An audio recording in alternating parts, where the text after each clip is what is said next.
ॐ सोमनाथाय नमः। ॐ मल्लिकार्जुनाय नमः।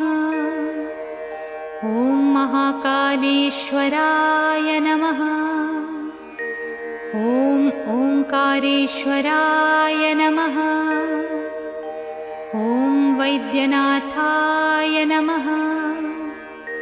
ॐ भीमशंकराय नमः। ॐ रामेश्वराय नमः। ॐ नागेश्वराय नमः। ॐ विश्वेश्वराय नमः। ॐ त्र्यंबकेश्वराय नमः। ॐ केदारेश्वराय नमः। ॐ भुस्मेश्वराय नमः।